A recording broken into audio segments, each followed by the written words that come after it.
We are back for another episode of Pregaming Pigskin.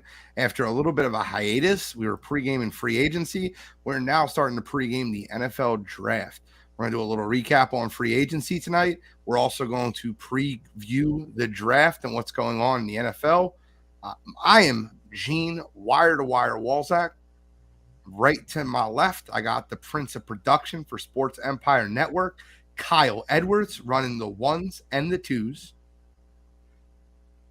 Yeah, what's going on? What's going on? What's popping, baby? And directly below me, I have my man THEEGODFREY, the Godfrey from Birds Deep. Yeah, listen, I just like to comment on the new intro music I heard. And it took me back to like the late 90s, early 2000s, trance, rave party. I'm in the middle of Berlin. Yeah, what's going on? That was total techno music right there. I didn't know about that intro. You caught me off guard. I was like, oh, okay. Is this how we're gonna roll now? We are going to roll that way. We got a lot to get into. We got a lot of NFL conversation to speak about. The draft is only a couple weeks away. We will come here previewing the NFL draft. Thursday night will lead you right up to the start of the draft. But until then, we have to talk about some things at the top of the draft. A lot of people have had conversations about quarterbacks. Who's going to go one? I think we know it's going to be C.J. Stroud. Who's going to go two? How far will Will Levis and Anthony Richardson fall? Will Jalen Carter fall out of the top 10 based off of everything that's happened to him? Off the field stuff. Mm-hmm. Is Will Anderson Jr. not the best value in steal at number 5? We'll talk about all that tonight on Pregaming Pigskin. What's up, Freddie? What's up, Daniel Berry? How you feeling tonight? Appreciate y'all checking in. Let's get started. So I want to start with the quarterback class. I want to start with our quarterback class as a whole. I think I've made my opinion very known. So I want to kind of pass the buck here to Kyle and Godfrey, and maybe I can get your guys' opinions on this. But what do you think about this quarterback class? And we'll give them Madden rankings, right? Just based off their class. We'll give them Madden rankings. And I want to see how much of a difference that you guys have between your first, second, third, and fourth quarterback, how deep you have it. I don't – it's really funny, but I don't have Will Levis or Anthony Richardson. I had a Hendon Hooker who's predicted to be a second or third day guy. So we'll see what you guys have it at. But I want you guys to all give me your number 1 and number 2 quarterbacks off the board. Let's see if they all match up. Where do I rank them, or where I think they'll go? No, rank them. I don't care about where you think they'll go. Like, meaning in what order? All right, gotcha. If you were a GM and you needed a quarterback, what would be your quarterback rankings? Gotcha. Who's? I mean, I can start with my top 2. I'd say Stroud first, Young second. I mean, very close between the two, but give me Stroud overall number 1. Okay. Godfrey? You know, I mean, I've gone back and forth on Stroud and Young. You know, and I'm going to settle on Young slightly above Stroud. I've gone back and forth on it. I don't think you could go wrong either way, but I'm going to go Young, Stroud. Hendon Hooker, Will Levis, Anthony Richardson. Oh, so you're giving 3, 4, 5. I just asked for 1, 2. But that's okay. I appreciate that. That's my exact order.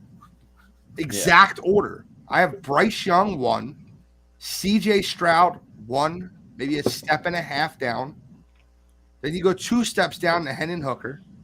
Then you go 4 more steps down to Will Levis. And then 4 more steps down to Anthony Richardson. I don't believe Anthony Richardson is a next year quarterback. I don't believe he might. I don't think he's a 2024 quarterback. Yeah. He's a project. That's what he is to me. He might – listen, let me give you a career path that Anthony Richardson could take and could absolutely follow. Jalen Hurts. I'm going to give you an example.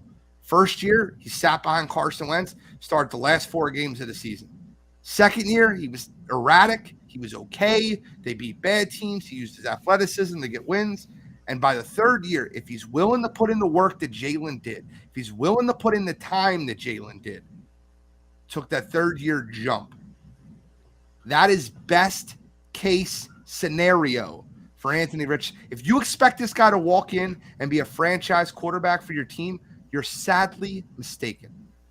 That's just my personal opinion. I could be wrong. I've been wrong before, and I will be wrong again. I mean, Richardson, to me, the thing is, everybody looks at Jalen Hurts, and they're like, oh, man, can I find the next Jalen Hurts, right? And I get where they're going with that, but if we're looking at college careers, and admittedly, I'm not a huge college beatnik, but I can see easily that if you're comparing college careers side by side, it's not even close. Jalen Hurts is by a mile better than him in college. And, the game I looked at, because it was brought up a lot, is Will Levis versus Anthony Richardson, right? I mean, these two guys are in there, and I get his athleticism. But the thing about a guy like Anthony Richardson, for him to be successful in that third year, he has to be in the most – it's not going to work in any system. He has to be in the exact right system. And what I mean system is he's going to have a stable organization that has a stable coaching staff that can develop him. Now, Jalen Hurts went through a firing, but the organization was stable, okay? Now, if you're putting him on a team where they don't have a stable organization, you're not going to have, a groundwork laid for a guy like that to get developed.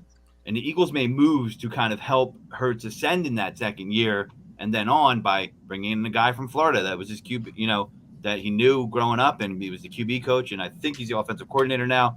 So he's got to be in the right organization. The organization I could see taking him and then doing that maybe down the road would be a Baltimore Raven. But I don't see them taking him in the first round. I really don't think he should be a day one pick. He will be because people are going to reach for quarterbacks. But, providing they don't sign Lamar to a long-term deal, I still think there's hope for that. But, we'll see. Well, that's the situation I think he walks into. A lot of people are pinpointing him to the Indianapolis Colts because of what Shane Steichen just did with Jalen Hurts. And they look at Anthony Richardson and they say, listen, Shane just developed this offense for Jalen Hurts. Could Anthony Richardson be the next Jalen Hurts? They forget that Jalen Hurts took 3 years to develop, and he was a Heisman candidate the year he came out. This is not the same thing.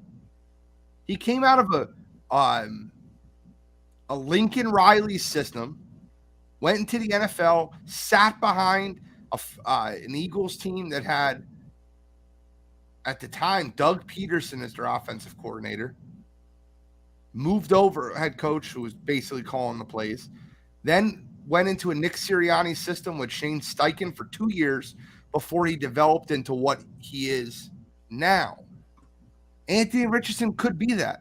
But are you telling me he's going to have the same work ethic as Jalen Hurts? I don't know. I don't know if he has that.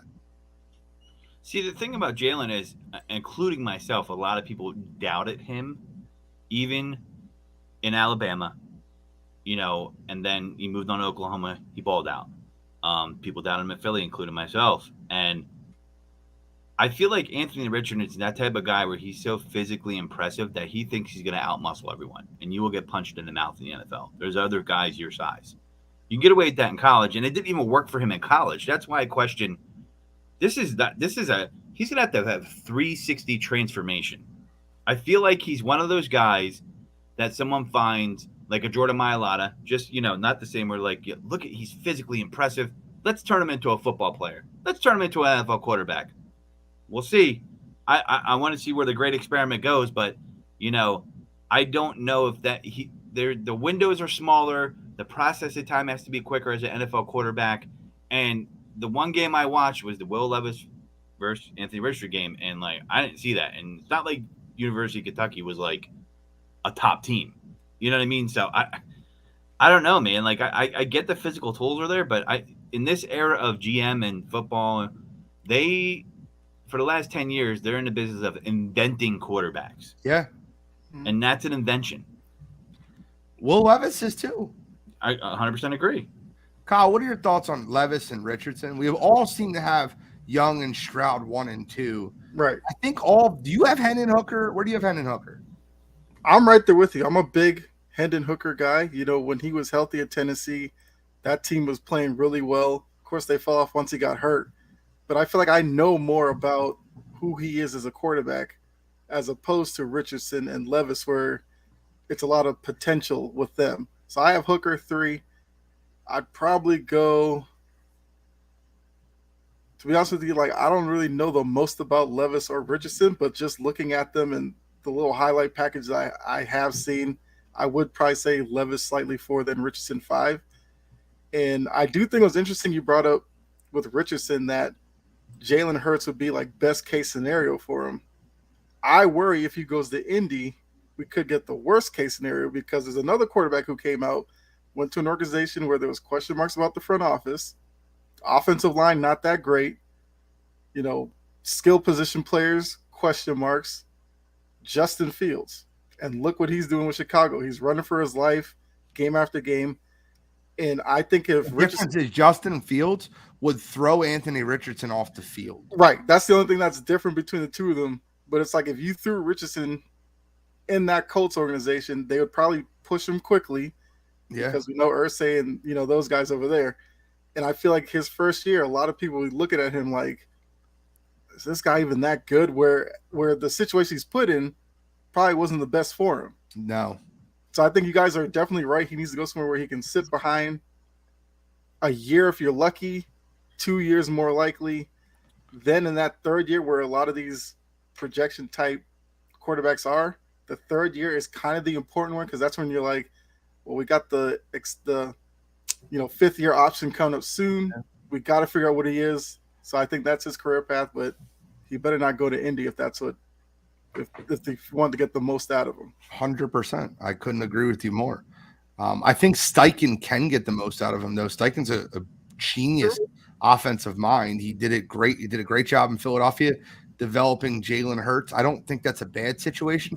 I think the best situation is for him to go to a place like Baltimore, whoever has a scheme in place for a quarterback of his style. But the problem is this. Baltimore doesn't have a quarterback to start this year. So Anthony Richardson would walk in and be the guy. And I don't think he's ready to be the guy. I think he'll fall flat on his face that way. I think Harbaugh would probably go Huntley, just window dressing a Pro Bowl quarterback, Tyler Huntley. Yeah. And they'll be Richardson can learn behind Huntley, who's a pro's pro and puts in a lot of hard work. So I don't think he'd start right away, but I don't know if that's, like you said, the best formula for him right now. Yeah. It's interesting. You need a coach you need a Sean Payton, a Bill Belichick, although I feel sorry, Kyle, Belichick is starting to jump the shark a little bit. Matt Patricia, offensive coordinator. That was we knew Andy Reid was coming toward the end of Philadelphia when we had Juan Castillo as the defensive coach. We were like, uh-oh. But my point is his style, he needs hard coaching. He's only going to succeed. It can't be one of these new age coaches that are like, oh man, let's be positive. I don't agree with that. I don't think he could get the Kyler Murray treatment. It's got to be. But I don't think that he's anywhere near Kyler. Nothing tells me he's like Kyler Murray. I'm not saying he's like him. I'm just saying they have enabled the way Kyler Murray is, and you need a coach that's going to be look, man, he's got to. Kyler Murray was a slam dunk #1 pick. He was the best player everywhere he went. He was a Heisman Trophy winner, and he was told he was the greatest every single place he went. Anthony Richardson got smacked in his mouth last year. He's a very humble human being. I think it's a totally different situation. I don't think he needs to be coached hard. I think he needs a system that's in place for him to be successful in the NFL. Baltimore is that system. But hard coaching isn't a disciplinary or a retaliation for bad behavior. Yeah, but Bill Belichick's a terrible offensive mind. He's a terrible offensive mind his whole career. So what, you want Bill Belichick to ignore him and make him feel like he's a rookie? And give him the number 55. I think that's not that's there's structure in that organization. That's just one example. It's not anymore, Godfrey. That structure's gone. It's a little better now with O'Brien and Gerard Mayo. Look, I know you're a Patriots guy, bro. No, I understand. Never have I ever heard a Patriots rumor get out to their quarterback before this season. Never have I ever. That's true. How did that happen? Well, we're going to talk about that next with Mac Jones. Yeah. But like, I've never seen, dude, I'll put to you right now. Belichick's getting older. He has Cracks in nothing the left ship. to prove. And I think that team is hiding the fact that they need a rebuild. And instead, they're just trying to be competitive and be 9-8 and 8-9. And I don't think that's not. I get it. Bill Belichick's never going to fall for a rebuild. You got to move on then. I'm not saying to fire Bill Belichick, but just like, hey, man, we might need you to retire because we're going in a different direction from what you're trying to do. Yeah. They're not going to win a Super Bowl with this roster this year or next year. There's zero thought that that's going to happen. I fully believe Belichick believes that as well. And I mean, not to say that we're going into that topic right now, but I will say we have seen something different as well this offseason where Kraft has been more involved with kind of putting out there that last year he wasn't happy with it and things kind of need to change. He and his son have come out and said they're big fans of Mac. They've told people that Gerard Mayo is very important to them, to the point where most people think he's the successor to Bill Belichick when he leaves. Okay. So I think they're probably trying to play two sides of the street here where Belichick's success probably won't allow Kraft to just fire him because that'd be kind of like disrespectful. He's a legacy coach. I mean, we saw that here in Philadelphia with Andy Reid. A lot of people trash Eagles fans saying we ran him out of town. That's not what happened. That's BS. Yeah. National media would tell you that because they have no clue. But he's a legacy coach, and the thing is Andy Reid pretty much agreed to move on too. But Laurie was hinting toward like he wasn't happy with the results, and that's what I said before I started saying I was talking about organizational structure. And, before I started saying that, I said Belichick kind of jumped the shark because he's doing stuff that reminds me of Andy Reid in his later years of Philadelphia. He might still be a good coach, but he's a legacy coach, and it reminds me of Any Given Sunday, where the dude didn't really want to change. I know it worked out for Al Pacino in the movie, but it's kind of similar. Like he's very stubborn in his ways, and it got him where he got him, but. The Matt Patricia thing, man, like, wow. I just, I never seen, and Gene's right, like, that's a pretty tight ship run over there. And you don't really hear that kind of whispers coming out of that organization. I mean, there's holes in the ship, big holes. But before we get into the Patriots, I want to finish out the draft conversation. I actually, if I was an NFL head coach, an NFL franchise, and the GM, I would seriously consider taking Max Duggan over Anthony Richardson. And maybe I'm, like I said, I don't want to be the guy that's completely out on the kid. He's obviously very talented, combine warrior, but Max shows me a lot more with his arm. Max Duggan showed me a lot more with his toughness and his ability. What he did with that TCU team. I might think about taking Max Duggan over Anthony Richardson. I'm just giving you some names that I think could be just better quarterbacks in the NFL. Like last year, we had 6 quarterbacks go, and Brock Purdy had the most successful season. I'm just saying, It's craziness. You had Sam Howell, you had Matt Corral who got hurt, you had Desmond Ridder, Malik Willis, Kenny Pickett. All those guys had worse seasons than what Brock Purdy did. Yeah, Bailey Zappi. Listen, it is what it is. I had an argument with someone about Bailey Zappi the other day. I was like, stop it now. But I mean, listen, I think Hendon Hooker is going to be the steal of the draft. I just feel like if he didn't tear his ACL, he's in this conversation. Absolutely. After Bryce Young and CJ Stroud. Now, but the one thing that drives me nuts is I think these football minds lose their mind. I think they lose it. It's not that hard. Just watch the tape. Watch Alabama football the last 2 years. If you can't watch that football and see that Bryce Young is a better quarterback than CJ Stroud, I think you're just fooling yourself. You're falling in love with tape versus one game versus Georgia that Ohio State had, because every other big game CJ Stroud was in. I want to bring you back to November 23rd, 2022. Michigan beat the snot out of Ohio State in Ohio State. CJ Stroud was being projected a second or third round pick. He might go back might stay at Ohio State. And they get into the playoff, and he plays his ass off. Listen, CJ Stroud made me a believer versus Georgia, 100%. But he was playing with two of the best receivers in the country. And that was the game Keely Ringo got exposed by Marvin Harrison Jr. I get it. You give Ryan Day a month to prepare. He schemed some really good offense for that Ohio State team versus Georgia. And all of a sudden, CJ Stroud's being talked about. Watch them both play. I challenge you to go back and watch Georgia, 2021 Georgia, the best defense I've ever watched in my life, play against Alabama in the SEC title game. When Bryce Young shredded the best defense I've ever watched play football in college in my life with Jamison Williams, when he shredded them. Don't kid yourself. You're going to talk yourself into taking a guy that's just not as good. I think Bryce Young is an A-plus prospect. His biggest deterrent is his height, and that's it. But he's shown that played in the SEC versus some great defenses. That Georgia defense, if you take that Georgia defense from 2021 and put it in the NFL, it's going to have a total of 9 first-rounders.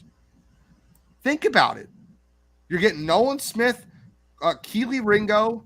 You're getting Javon Carter this year. You got Jordan Davis, Trevon Walker. Last year, you got Quay Walker, Nakobe Dean, who wasn't a first-rounder but was projected to be a first-rounder. Mm-hmm. That Georgia defense in the NFL is a top 5 defense in football. And he shredded them. It's just tough for me to listen. And it's nothing against CJ. And it's nothing. And Kyle, I'm sure you've done your research and watched as much as you possibly can. But it's tough for me to listen to that. It's really tough for me to, I've watched both of these guys their entire college career. I watched CJ Stroud, and CJ Stroud's going to go 1, and Justin Fields went 11. And I watched them both play in the same system at Ohio State. And there was without no doubt in my mind that Justin Fields was a better quarterback than CJ Stroud with worse receivers. Smith and Jigba and Marvin Harrison Jr. versus Olave and Garrett Wilson. I don't know. Yeah, I agree with that. We all have opinions. Opinions are like assholes. Most of them have them. All of us have one, and most of them stink. So my opinion could stink. It's just an opinion. But I want to ask one more question. At the top of the running back board, is it Bijan or bust?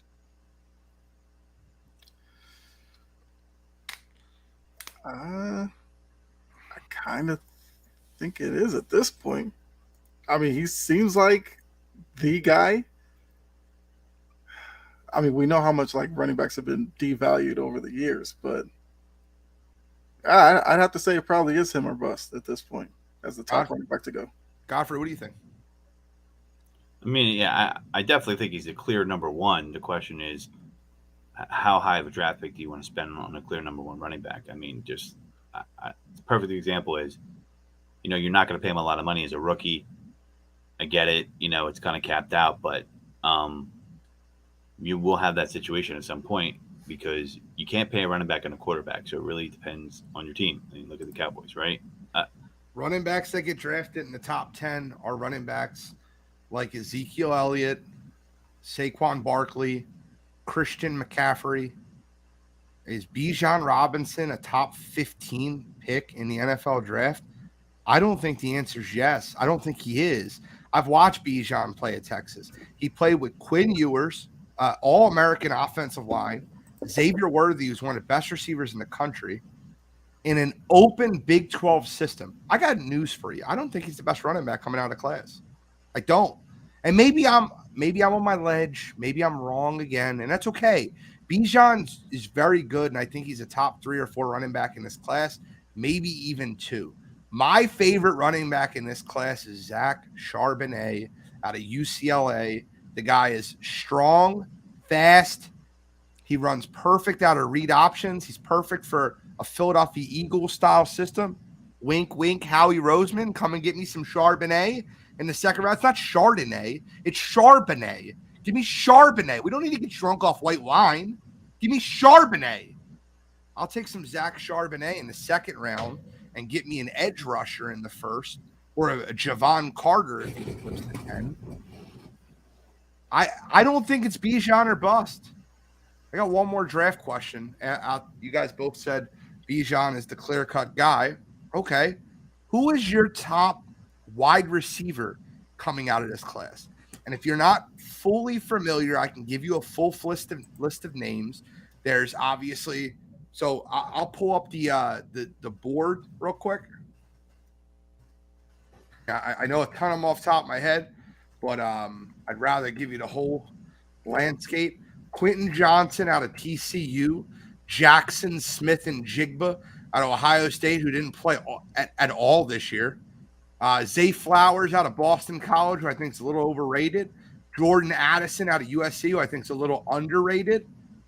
There's a lot of really good ones. The only two that are predicted in the top 20 picks in the draft are Smith and Jigba and Quentin Johnson.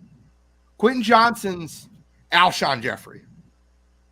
I've watched him play at TCU. I watched him play with Max Duggan. He has a clear 6'4", 215-pound frame. He reminds me so – at best, he's Mike Evans. At worst, he's Alshon Jeffrey, if you want an NFL comparison. Mm-hmm. Jackson Smith and Jigba has the highest ceiling by far, but it really kind of – he sat out almost all year with a hamstring injury at Ohio State. And that type of – you get paid that much money from NIL, and you're being that soft in the college football situation with Ohio State. I don't know. I don't think he was the best wide receiver on his team. There's Jalen Hyatt, wide receiver out of Tennessee, who absolutely destroy teams. Who's your favorite wide receiver in this class? I'll give you mine first. I'll go Jordan Addison, the back-to-back Biletnikoff winner. I'll go Quentin Johnson, and then I'll follow that up with Jalen Hyatt out of Tennessee, who's predicted to go in the third or fourth round, by the way. I mean, it's not a bad list. I mean, I do feel like kind of like Eugene, the whole Zay Flowers thing. Like, yes, guy from Boston. He was Boston College. I did watch him a lot. I think he's a really good wide receiver. 100%. I do wonder where he ends up. I don't think he's the best wide receiver in the class, of course. But I do think somebody might reach and take him a little higher than I think. But I do think Addison's probably is number one. Zay Flowers is interesting, right? When you play at Boston College, you really only have 2 games versus elite defenses in your entire career that you're playing there. Boston College does not play a lot of really tough defenses. But in the same regard, you don't have a great quarterback either. Exactly. So you can look at him and see Jahan Dotson. You can see a guy that has that bad ball catchability, separation. Mm-hmm. He could be really good. I just don't know. And he's too much of a question for me to take early in the first round. I could see him going to a team like Green Bay, pick 21. I could see him going to a team like, New England. I could see that. I don't know though. I don't know if I would risk high draft capital in a question mark. Yeah. Like New England's running that elite. What? New England's running the wishbone offense this year, though. I don't know if you're that elite at the wide receiver position. Why do you go to Boston College? Because he's 5'9". Doesn't matter. You can transfer. It's not like he's sitting at Boston College. Not like you can go in the portal when they. Do we have pictures of his girlfriend? She might have had staying power. That's fair. I mean, well, who's your guys, Godfrey? All right, so I like I'm gonna butcher his name, Enigma. Jackson Smith and Jigba. I like him. Seen him play a little bit, and I'm going with pedigree here, man. I just feel like Ohio State has this habit of producing receivers. And what I read about his route running ability. I know he was hurt. I liked Olave last year for the same reason. People said he had the cleanest routes in the draft. I think that really plays well in the NFL when you have really good route running ability, because that could translate, level to level. And that's just me. I'm gonna side with pedigree on that. So I just feel like they're producing a lot of wide receivers. I mean, last year you had Garrett Wilson and Jackson Chris Olave. Smith and Jigba did in the Rose Bowl versus Utah basically got him this. He didn't do anything really 2 years ago. He didn't do anything this past year. He sat almost a whole year with a hamstring. But because he had 13 catches for 300 yards versus Utah in the Rose Bowl, he is legitimately looked at as, and not to mention you go to Ohio State and it's wide receiver you at this point. Yeah. But he was the 30th man in the Royal Rumble. Made it count when his number got called. I mean, hey, you say, listen, Olave and Garrett Wilson opting out of Rose Bowl was the greatest thing that ever happened to Jackson Smith and Jigba. Because DJ Stroud found him all day. It was literally a clinic. 100%. I mean, yeah, I didn't know that actually, because I'm not that those guys opted out. But I mean, that's a monster. That's a monster game. I mean, that's ridiculous. If you're gonna, let me give you the exact numbers. It was something ridiculous. Jackson Smith and Jigba versus Utah. Here we go. It was definitely ridiculous. Record breaking. Rose Bowl. Here it is. 48-45. Broke the Rose Bowl receiving record. Stroud threw for 572. 15 receptions for 346 yards and 3 touchdowns. Insane numbers. It's absurd, right? It's not nuts. Yeah. Yeah, I like second. I like the kid from Tennessee, Jalen Hyatt. Yeah, I mean, you want to talk about a guy that didn't get a chance to get his last 2-3 games the way they should be because Hendon Hooker got hurt. Yep. Yeah, and I mean, a field stretcher in the NFL. Looking at his 15 scores the past season, massive breakout year. They're saying I'm on Pro Football Focus right now. Field stretchers do a lot for your offense in the NFL. It's something. And I did it versus Alabama. He had one of his best games versus Alabama, who has Eli Ricks, who has so many very good secondary players. They're gonna have 3 first-rounders, man. Maybe 2 first-rounders coming out of that secondary, and Eli Ricks will probably go in the second round. Yeah. Yep. I mean, listen. 52-49 versus Bama. He ran wild. It was like the Hulkamania. What you gonna do when Jalen Hyatt runs wild on you? It was wild. Yeah. I'm having fun tonight, boys. I'm sweating like a pig. I'm in the hottest attic of all time. So bad. But, yeah. Oh well. But that attic heat. Are you in the attic? I am in an attic. Yes, oh man. I live in an attic. I'm a loser. My GoFundMe is up. PayPal. Gene Walsack. Help me get out of here, guys. I need help. Yeah. I understand. Yeah, I like the Zay Flowers kid too. 5'9", small. I mean, there's a lot of questions about him, but I'm not ranking this based off who I think will go in order. I mean, I don't. You I can't don't not have Quentin Johnson in your top 3. Yeah, but everybody's gonna pick this kid. I mean, Quentin Johnson is just he's 6'4", 220. Dude, he's Alshon Jeffrey. His height alone is gonna get him drafted pretty high. Why are you turning me off by calling him Alshon Jeffrey, though? I mean, you forget how good Alshon Jeffrey was. He was good. I'm not saying he's going to fall off like Alshon did. I'm saying what he is when he came into the league. Alshon Jeffrey was top 5 receiver for a few years.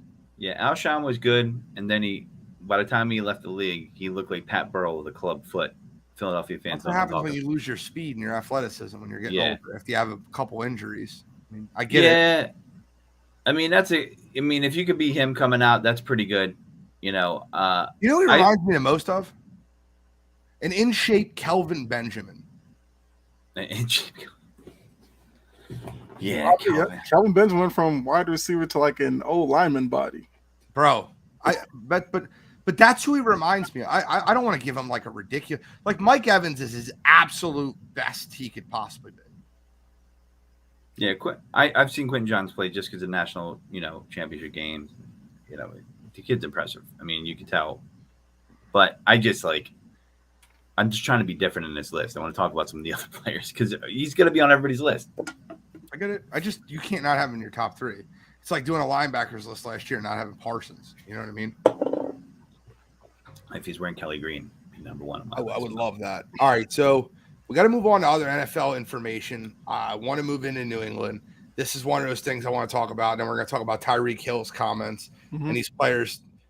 But I want to move on to New England, and I want to hear what your opinion is. And Kyle, if you could break it down for me, because you're I'm sure you're more up on this than we are. What happened? How did they find out the trade rumors? What were they trying to trade him for? What's the thoughts coming out of New England? So, I mean, I saw that report, and for me, what I thought might have happened was this was in that period between the frustrations of the end of the season and before Bill O'Brien was introduced. Maybe he threw Mac Jones out there just to see what his value was around the league in case it got to a point where he was just like, look, Mac and I, whatever, maybe we butt heads, maybe if an opportunity presents itself and I could get a draft pick that's kind of up there, maybe move up to get one of these young guys coming out, maybe. But I think the hiring of Bill O'Brien was directly tied to Mac Jones. If you look at Mac, his first year had a pretty successful season. He had Josh McDaniels. Went through that mess last year with Matt Patricia. You tell me any quarterback that would have looked good with Matt Patricia calling plays. And there was plenty of reports of Mac Jones being upset by it because Patricia would call plays. Mac would be like, why are we doing this? And Matt wouldn't have an answer for him, which that's astounding in itself. But I feel like this will probably be a big season for Mac. He has Bill O'Brien. The two of them, they didn't play for each other, but they were in passing where Bill O'Brien had to learn Alabama's system, talk to Mac Jones, whatever. So the reports coming out about shopping him, I'm not that upset by it. I do wonder what it does for Mac Jones's psyche, because last year had to be scarring for him. And then now hearing almost like it's all being dumped on him as the reason why it didn't work. So I don't know. I mean, some of these reporters, especially up in the Boston area, some of them kind of have an axe to grind with Belichick. Maybe they're just going off a hearsay to try to drum something up. But kind of like what I said earlier, Kraft is kind of letting you know that he is keeping a close eye on Belichick now. Last year was too much of a joke for Kraft to just sit there and be like, you know what, Bill? You do whatever you want. I'm going to sit upstairs. If it works, it works. If it doesn't, it doesn't. No. He's like, we need a change. They went and got Bill O'Brien. They got Adrian Clem, the offensive line coach from Oregon, to go teach the offensive line, which a lot of people thought, well, maybe Matt Patricia goes and does that. Nope, that's not happening. Patricia's basically gone. The Joe Judge aspect, I think he's going to coach special teams. I don't know, but he needs to stay away from the offense as well. Joe Judge should be thanking the Belichick God that he still has any type of coaching job. Well, as a special teams coach, 37. I'm on a quarterback sneak from my own 4. I mean, look, if he's a special teams coach, assistant special teams coach, stay over there. He was actually good at that part of football. Do what you know. I am encouraged with the whole Gerard Mayo because I thought he was going to leave this offseason. I thought he was going to get a coaching job. But Kraft apparently... Come on. You thought he was going to get a coaching job in the NFL? No, I mean, I meant like a DC interviews because he didn't take it. I was going to say because that's what I meant to say. These owners don't hire African American coaches in the NFL. I mean, sorry, yes, I'll get on my. No, we know. But I was saying like Mayo was a guy who, I mean, the Colts wanted to interview him. I think the Panthers wanted to interview him. He turned them all down because Kraft identified him as a guy that needs to stay in the organization. He's a class guy. He's a leader. Players like him. And I think we're getting to a point where maybe Belichick has like 2 years left in him. Yeah. And Mayo is going to be the guy next. I mean, Bill O'Brien, I don't know how that plays into him because clearly he came back to the NFL. He probably wants another shot at a coaching job, but I think Mayo's the guy in New England. I'm happy for that. The only way, so Little Mac, as I like to call him, I don't know if you've ever heard that, and that's his theme song. I don't know if you've heard Little Mac. You ever see him with Mike Tyson punch out, jumping around? Yeah, he's training right now. But I do feel him because why do you have such a soundboard? Yeah, I do feel him and his pain because it's like being at a job and you're working for a guy that you know more about what you have to do than they know what you have to do, and it's fucking frustrating. You're like, just get out of my way. Get out of my way. That's the energy I felt from Mac Jones, and I felt it was justified. Yeah. You know, I wasn't high on Mac Jones. A lot of people were higher than I on him, but I think when you look at the position they put him in, they weren't putting him in a position for success. I mean, that Bailey Zappi thing was a joke. Like, New England fans cracked me up. Like, oh, Zappi's the way. Shut up. The Bears figured him out in less than a quarter, that awful defense, and shut him the fuck down. Let's be real about that. When I look at the Patriots, there will not be a clean separation. The only way, and this is why Kraft has stepped in, is he will have to fire Belichick in a couple of years because he definitely wants his kid to take over as coach. I've always felt this way. And the only way that doesn't happen is if he says, Bill, you're out. You're taking your staff with you. Jarrett, you're in. Hire who you want to coach with you. And that's the way I see it going down. And I could definitely see Robert Kraft hiring Jarrett Mayo down the line. But, you know, they got to give this kid a chance. I mean, they had no choice but to give him a chance. And, you know, they didn't put him in, you know, positions for success. Like, I wasn't super high on them, but, like, I looked at the offenses they were running. I mean, I remember that Bears game. I'm like, man, I bet on the Patriots. I'm like, they should cream the Bears. Nah. Justin Fields was like, I'm here. I don't need a lot to beat your team. And, you know, they're starting to try to play like they're Florida like 10 years ago. Let's bring in 2 different quarterbacks in the game. Like what the fuck's going on? Like, I'm watching that game on Monday night and I just couldn't believe it. I'm like, you guys are playing a trash team and you're getting hosed at home by this team that has no talent on it and you're getting smoked. Like, they should have been ashamed of themselves. Once I saw that game, I knew the Patriots were in trouble for the rest of the season. And the mistakes that you saw happen throughout the rest of the season were un-Belichick-like. And he's a legacy coach, and legacy coaches are hard to push out the door unless they decide themselves they're going to leave. And I'll always give Andy Reid credit. Andy Reid knew it was time. He knew he needed a break. And the thing that Belichick needs to do, that Andy Reid did, is he needs to not be as involved in personnel decisions as he is. He needs to coach only. Andy's successful again, and they said it during the Super Bowl. It's because he's a coach again. He's only coaching. And that's what did him in Philly, is when he did both hats. And Belichick has too much say in personnel, and that showed with the Matt Patricia as offensive coordinator. Oh, we'll just wing it. Fucking kind of crazy. If that was anybody else, they'd be fired. Belichick's the only reason why he didn't get fired for that move. Oh, we got to move on. We exhausted the Patriots talk. There's a couple more things we got to talk about before we wrap the show up. John Elway out, no longer with the Broncos as his contract expired. I don't want to tell you I saw that one coming. I don't want to tell you I told you so, but I did. I told you so. After the Brian Flores interview last year, I said, Bell, that will be John Elway's last contract. And when the CEO of Walmart bought the team, I knew he wasn't getting renewed. I said it right then and there. John Elway's out as the Broncos president, football operations. I couldn't be happier. Great quarterback, not a great person. Yeah, I agree. If you're gonna show up drunk to a coaching interview, like, gee, remember we had a conversation a couple years ago when we first met, and I said how I thought John Elway was. Remember that? Yeah. And he is that guy, and I knew it. And he's there because he was close to the owner, who unfortunately was very sick at the time. That was like a family member to him. And he got the luckiest Super Bowl as a GM or president I've ever seen in my life.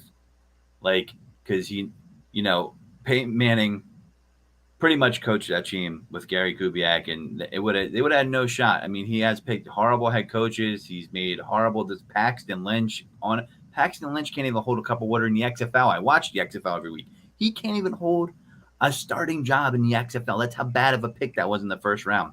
So I'm not surprised he needed to be gone, and Gene's on the money. I mean, like as soon as that Walmart guy was coming, I was like, yeah, this LA legacy, it's over. It's over. So they were like, but you saw the headline though, how they said it. I always think it's interesting the way it says LA serves as Denver's general manager and a football vice president of operations. No longer has a contractual role with the Broncos. You let him go. Just say it, damn it. Well, they didn't renew his contract. His contract ended March 15th, and they said they won't give him a new one. So, yeah, they just let the contract expire. You're fired. That's quick thoughts on a couple other things before we get into the Cardinals cheating scandal that just popped up today. I don't know if you guys have seen this yet, but I'll saw that a couple days ago. Yeah. The Ravens will. It's possible the Ravens will pick a quarterback in the first round. Do you think the Ravens take a quarterback in the first round? Yeah. They have what, pick 24? I mean, could it be Hendon Hooker? Yeah, because I've seen Hooker, project. He's visiting with the Bucks. Minnesota at 23. I mean, Tannenbaum has him 5 to Seattle. I think that's wild, but yeah, I think Baltimore should get into every quarterback that gets picked in the top 10 is the best thing for the Philadelphia Eagles because we don't need one and we pick 10. Yeah. Give me Jalen Carter in that Philadelphia Eagles defense. Mm-hmm. Don't let us get that. Yeah, I please God. But anyway, could you imagine adding him with Hassan Reddick, Fletcher Cox, Brandon Graham? Are you for real? It'd be like having like a WWE tag team. Like that's your 2D tackles. Like John Cena and Roman Reigns is your tag team champions. They're smaller than those guys. What are you talking? I just mean like beat them. They're like having Kane and the Big Show line up in the middle of it. I mean, God. Listen, Hendon Hooker. If the Ravens were smart, that's who they should make their quarterback. Because let's be honest, if they get away from Lamar, this is a reset year. They're not going to. The difference between Hendon Hooker and Lamar Jackson is so, bro. I don't know how much Tennessee football you watch. I know you're not a huge college guy, but the difference between Hendon Hooker and Lamar Jackson is miles. Hendon Hooker is not a running quarterback. Mm-hmm. Right, I know. He's elusive to the point where he can throw on the run, but he's not a guy that wants to take off often. Yeah, he throws the ball on a dot, though. He is a very accurate quarterback. I watched the Alabama game. How did you miss that? That was one of the best, greatest football games I ever watched in my life. I was actually at a bar in Philly, and I was there because I was watching a soccer game, and it came on, and I was like, yeah. I was like, all right, and everybody's going wild over that game. So I just think based off the conferencing he was in the college ranks, that's the guy I'm taking. Anthony Richardson is a raw project. If they want to stick with the same type of offense that they had, maybe they take him later on. But I would take him. I know he's meeting with the Bucks today. Richardson? No, Hendon Hooker. Oh, good. Yes, I get it. Hendon Hooker. I mean, like I said, I think he's going to be. How's that working out? Say what? How about that Kyle Trask pick? How's that working out? Yeah, that's going to be trash. I need to comment on that real quick. Yeah. I said the moment that man opted out in the middle of the first quarter after throwing 2 interceptions, I said he'll never be an NFL quarterback. Do you remember that? He was playing in a bowl game. Who's the tight end that plays for Atlanta? That was his tight end. Pitts. Kyle Pitts opted out of the game. Their number 1 wide receiver was Kadarius Toney. He opted out of the game.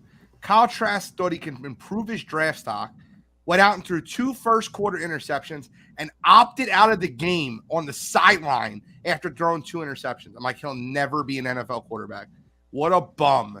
It was the biggest Mr. Softy, Ben Simmons move I ever seen in my entire life. I knew immediately that guy was going to be a bum. Yeah. Sorry. I mean, listen, if you look at the draft order, I could see Hendon Hooker going higher than people think. I could see Tennessee taking a shot on him. I could see Washington taking a shot on him. Definitely Tampa Bay. The problem with Tennessee is they've invested capital in Malik Willis. They have a huge cap hit with Ryan Tannehill. So if you draft a quarterback in the first round, you have so much money tied up in the quarterback. I have a plot twist. Tennessee is in one of the worst situations I've ever seen. I have a plot twist for you. Okay. Giving away a second-round pick to get rid of Ryan Tannehill's contract. He'll be the Atlanta Falcons quarterback. I could see that with Mike Smith. I could definitely see that too. Yeah. And if you look at his contract, there's an out for him this year to be able to do that, where it's not going to kill him on the cap. But if they do keep him, it's going to kill him on the cap. And I could totally see him do that if the right quarterback falls for him. Because, I mean, listen, they know they might have invested a 3rd-round pick in the kid, in Malik Willis. But if you're bringing Joshua Dobbs in, nah, man, it's over for you. Oh, they knew. Rabel knew right away. Rabel can't stand their front office. Yeah. When they fired their GM, the new GM there now, Rabel can't stand his own team's front office. I mean, think about it. You trade him. He goes to Arthur Smith, had some success with him. Good play-action quarterback in Ryan Tannehill. Tennessee, you got Tennessee Drake College. London, Kyle Pitts. Yeah, I mean, listen, I could totally see that happening. I think Hendon Hooker will go quicker than people realize, and he should.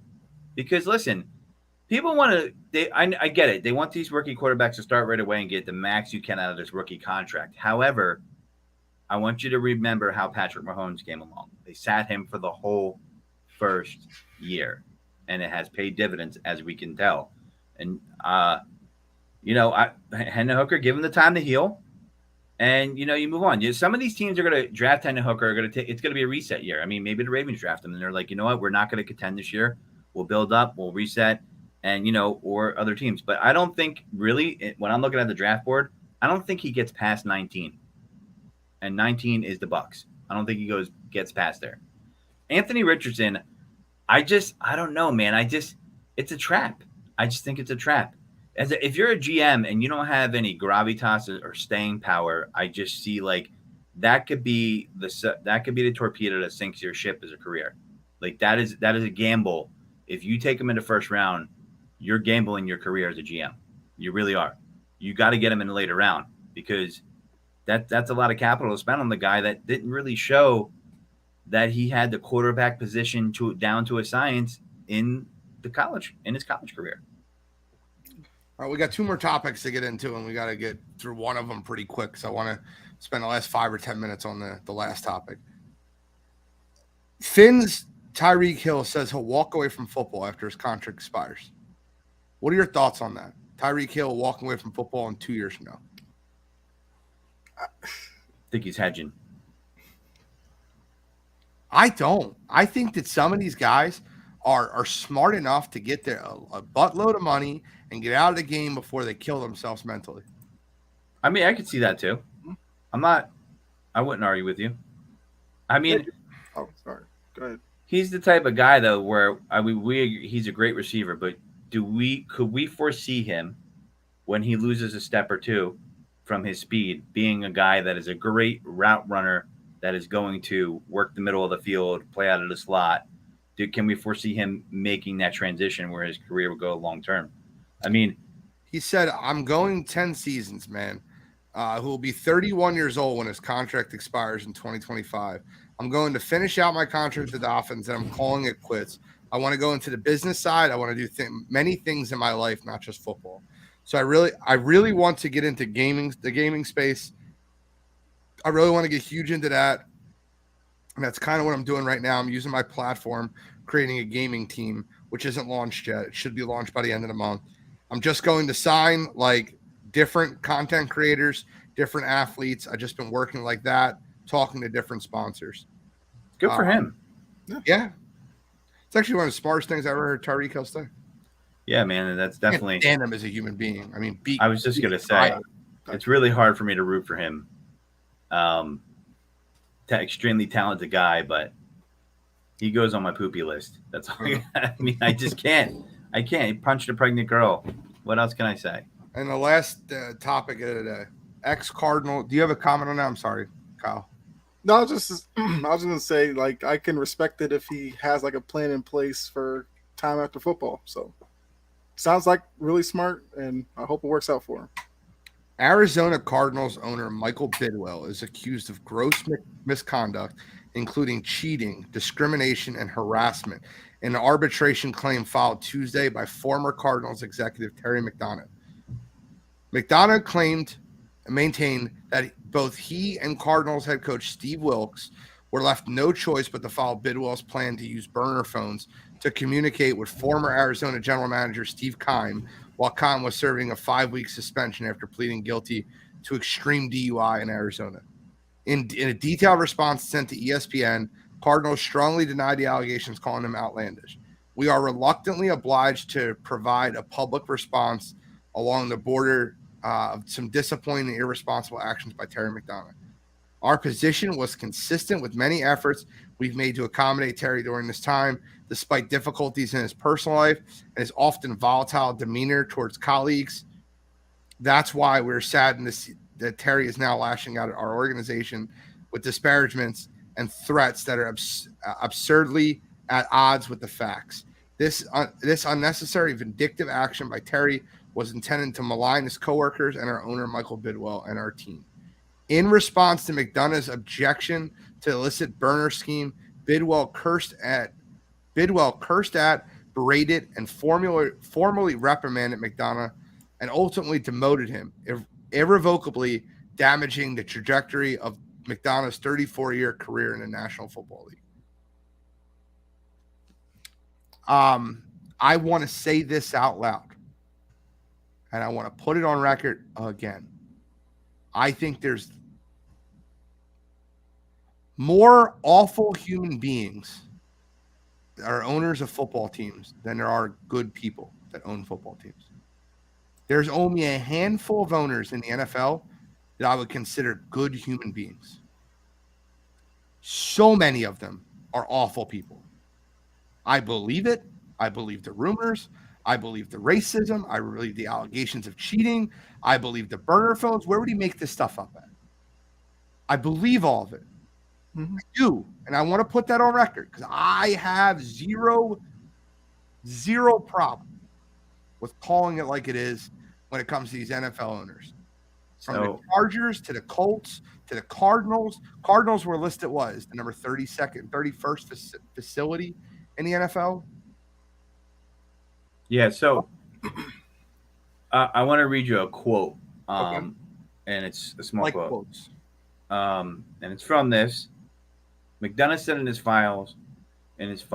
McDonough said in his filing that Bidwell had treated a black employee and 2 pregnant women poorly and created an environment of fear for minority employees. The filing did not include specifics on either allegation incident. Pretty serious, though. I mean, if you're going to bring something like that, everything I read sounds like he has proof of these text messages from burner phones. And, it's a bad franchise. I don't know what else to say. They make bad decisions. They got lucky when they got Larry Fitzgerald and Kurt Warner. I mean, let's be real. Larry Fitz is a class act. They got lucky when Kurt Warner had a resurgence. They're a bad franchise. Bidwell's a bad owner. And I totally believe that they're bad owners. I mean, you read the stories about Irsay, I don't know what was he doing, a rail or taking a long poop in Josh McDaniels' house? Like that still cracks me up. Like his wife's like, "You're not fucking working for this guy." Like, but I mean, and then you hear this kind of stuff. I mean, Robert Kraft was getting jerked off in a handy place. I mean, no, I know that listen. There's no robbery in a fair exchange, I guess. But, listen, these guys have a lot of money. And I've always said I have way less of an issue with Robert Kraft did than what a lot of these owners do. I do. I'm not going to lie to you, bro. I shouldn't say this on air, but like as a 37-year-old male, I don't think that's that bad of a thing. I do. I agree as well. And to an extent, the reason why I have brought that up as an example is because it just points to a societal thing, which, this might get some heat for this one, but I don't care. Those kind of laws and consequences are for poor people. Rich people. If I was Robert Kraft and I got caught with that, I wouldn't have had his lawyers. They would have nailed my ass to the wall. They would have my picture all over the Tampa Bay Times. Like, look at this guy getting a hand job. And Robert Kraft was able to get away with that. Now, I don't think Robert Kraft's a bad human being overall, as far as an owner goes, for sure, if we're ranking him. But Bidwell's up there with the Rosses, I believe, and the Irsays of the world and all those guys. And I totally believe it. And, listen, this didn't have any merit. I don't know if the story makes it this far. If it's just like a baseless claim by a disgruntled employee. When you're talking about burner phones, and I would think that this guy would be smart enough not to just come without any evidence. And what I read is he's got texts from burner phones. Bruh, he's catching you red-handed. And his reaction sounds like his reaction sounds like a calm child's reaction that whoever the press secretary said or whoever from the Cardinals organization, but they're a bad organization. I love how they reacted by saying that he was crazy and he did all this outlandish behavior. Like their response was to lash out at him. I think that always speaks to the vibe. I remember when Brian Flores put Stephen Ross out there, and Stephen Ross's reaction was very similar to what Flores said. I think that a lot of these guys are just putting these owners on blast in the NFL, and deservedly so. Yep. It's really funny how Brian Flores wouldn't interview for the Arizona Cardinals. I was just about to say that, yeah. Isn't that interesting? Yeah. Okay, and remember, this is the same franchise last year. Arizona Cardinals run game coordinator and offensive line coach Sean Kugler was let go from the team on Sunday night after Mexican authorities informed the team that Kugler had allegedly sexually assaulted the woman the same day. So, I don't know, man. Sounds like it's rotten from the core. And sounds like, the culture that this guy's pointing to. What's going on in Arizona? Right? Yeah. It makes you wonder why they're not so successful in the NFL.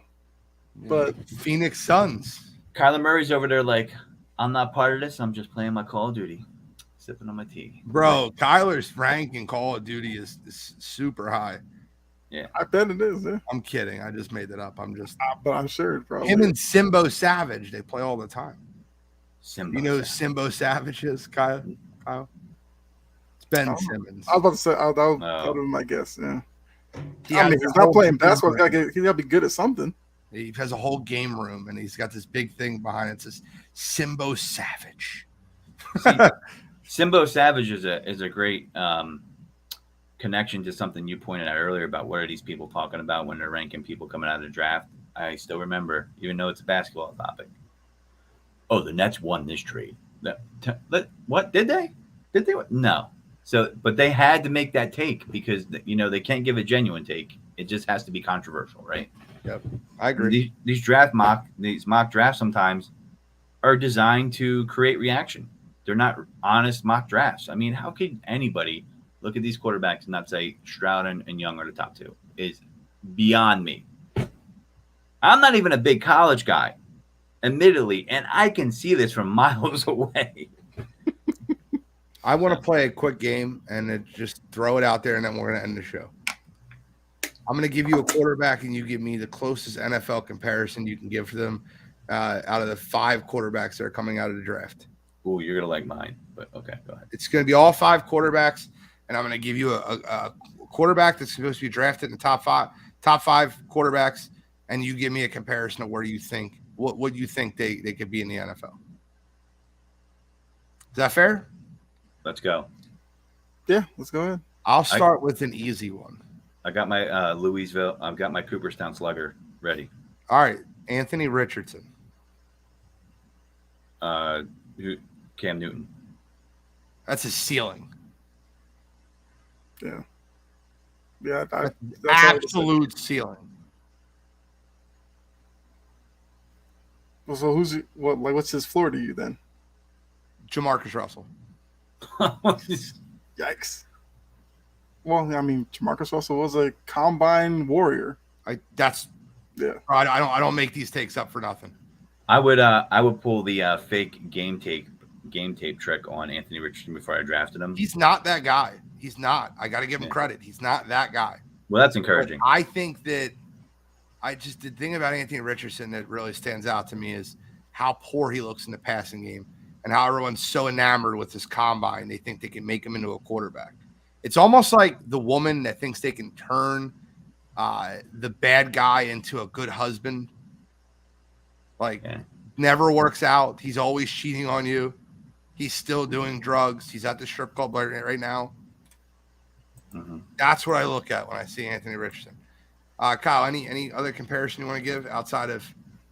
I mean, Newton was the first thing that popped in my head, so that's all I had. Newton threw the ball a million times better than Anthony Richardson. Million times better.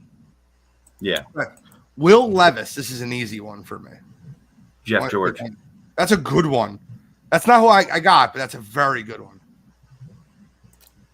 I was thinking Cutler. That's the one I have. Jay Cutler. I think he's a terrible decision maker. You're talking about a guy that couldn't beat out Sean Clifford for the Penn State job. Yeah. He's going to be a top 5 quarterback in the NFL. I don't see it. Jeff George got a blowjob for 10 years continuously because of his arm talent, but couldn't. I remember watching as a kid. They're like, this guy, oh my God, the way he throws the ball. It's like, oh my God. Dude, he sucked. Like, so overblown. Jeff George. That's the same as the Richardson from his pro day when he throws it and like hit the roof or something. I saw that highlight like 30 million times, and I was just like, okay, what's that supposed to mean? Show it to me in a game. Like, I'm tired of watching dudes year after year. I don't understand why people want to throw the ball at the roof. Like, why that's impressive. Yeah, I don't understand that. Let's talk about real quick the three last guys who had highlights like that. We got Richardson, Malik Willis, Marcus Russell, and Zach Wilson and Marcus Russell before that. You're right. How'd that work out? None of the above. Yeah. Okay, next one, Hendon Hooker. I have a really interesting one. You guys aren't gonna like it, but you'll understand it when I say it. And it 100% is this guy. I'm 100% right. Tell us. What? A better version of Tyrod Taylor. The same guy. Better version of Tyrod Taylor. Accurate quarterback, mobile with his feet. A better version of Tyrod Taylor. The build is very similar. That's not a bad one. For some reason, Geno Smith popped in my head, but that's fair. I think now is that Jets Geno or Seattle Geno? I would say Seattle Geno, but slightly better version of that. Okay. The next one is super easy. Bryce Young. Yeah. If you guys don't get this one, I'm throwing something at you. I didn't get my Hendon Hooker, but I'm still thinking. This is it. Give me a Hendon Hooker. Give me both of them. I don't care. I have them all. I kind of threw this on you guys last minute. I get it. We're wrapping up the show. I'll tell you if you want me. I'll give you the Bryce Young one too. The Bryce Young, this is the best comparison you ever see from him. Russell Wilson. Danger Russ. Okay. It's the same player. It's the same short, good deep ball throwing quarterback that's elusive on his feet. That's a winner. It's the same player. I've seen Russell Wilson before. That's Russell Wilson. Yeah. I mean, that's not bad because outside of this past year in Denver, had a pretty good career for himself. Yeah, I'm not talking about Denver Russell Wilson. Yeah. I think Russell Wilson's had too many concussions. I think he's been hit stupid. He has. Listen to him talk. Well, I was just doing up downs on the plane. Like, what are you talking about, bro? Did you watch his Subway commercial? Yeah. It was odd. Feeling dangerous. Like, I feel like you've had too many concussions, bro. Like, stop doing commercials. He's an odd guy. Yo. Remember the thing he did with Sierra? Where he was I'm Mr. What was the word he used? Unlimited. Yeah. I'm Mr. Unlimited. I'm like, you need to shut up. Yeah. You play Sierra. You're winning at life. Leave it at that. Bro. But Russell Wilson's my comparison for Bryce Young. I like that. CJ Stroud.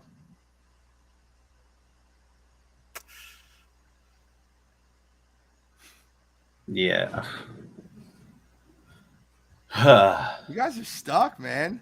I threw this on you last minute. I was expecting a little bit quicker of a response. Well, for some reason, the first name popped in my head. I don't even know if it's a good comparison. McNabb for some reason. Okay, I'm not gonna hate that. McNabb popped in my head for Hendon Hooker. Okay. McNair popped in my head, but a better passer. I got a really good one for CJ Stroud. He's in the league right now. Tua. Is that the floor or the ceiling? I think that's what it is.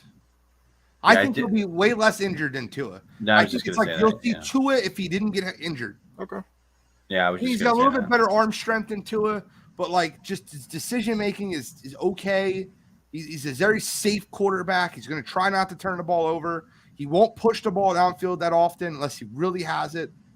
He's Tua. Accuracy is good. If he gets bull rushed in the pocket, he's going to be bad. What he is.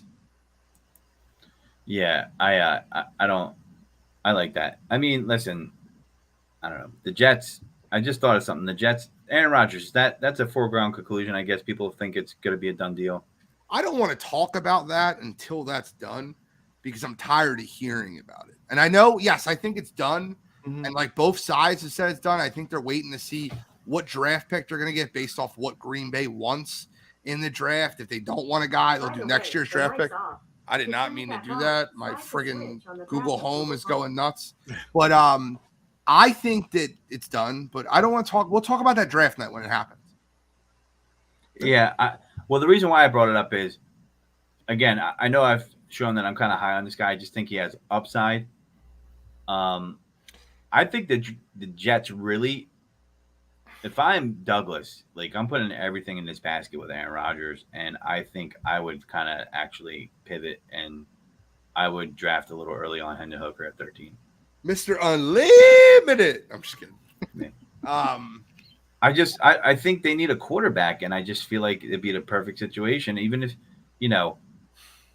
listen, I feel like the Packers are in a hard place. People think they're good. They're in a driver's seat for negotiation, and I'm like, if I'm the Jets, I'm like, I'm not giving you a first rounder. You can keep them. The problem is this coach and this GM are playing for their job this year, in my opinion. And it's that simple. You pick the quarterback at 2, and you got to fix that mistake. That's a hard mistake to fix. I just feel like Hendon Hooker is going to be the value pick for quarterbacks in this draft. I feel like he's got potential. I'm basing this off this Alabama game because I got to see a lot of that. And I just, based off scouting, everybody says if this kid didn't get hurt, and he's older too. That's another reason why people are moving away from him, because he's an older rookie. But at quarterback, I don't think that matters as much. I really don't. And this is a quarterback needy league. And, if I'm the GM and coach there, I could buy myself a little bit more time. Like, look, I drafted this kid for the future. I knew he wasn't going to play till a year after this. Remember, Favre went to the Jets and he went there on fire, and then something mysteriously happened to his arm and it all went downhill and he ended up on the Vikings a year later. Last thing I just popped up on Jordan posted it. I think it's really interesting. We can talk about it next show, but I want to kind of put this out there. I actually think this will be a great cheap seats topic for Monday before we wrap up. If each 32 teams use their fastest DB, linebacker, running back, and wide receiver, who would win in a 4x100 relay race? Don't answer now. We're going to think about this. This will be a very good question for Cheap Seats podcast, but I want you to think about that, and we'll give our answers on Pregaming Pigskin 2 weeks from now. We're going to pregame the NFL draft. This is the end of the show, ladies and gentlemen. Kyle, any final comments? No, like you said, draft 2 weeks away. I cannot wait. I love this time of the year with the NFL draft. So, do you want to go live stream the draft? I'm down for it. I'll do it. I'm down. Let's do it. Okay. Let's live stream the entire draft from Sports Empire Network. We'll put it out there right now that we'll be the team that goes live commenting on it. Can you get the draft up on the screen so we can watch it as we're podcasting? The answer is yes, we can do this. I know we can. I just know if you could actually pull the feed up and show it. Isn't that some type of rules? We'll figure it out. Maybe not on the screen, but we'll talk about it. We'll live stream it while we watch it. Yeah. Godfrey, any final questions?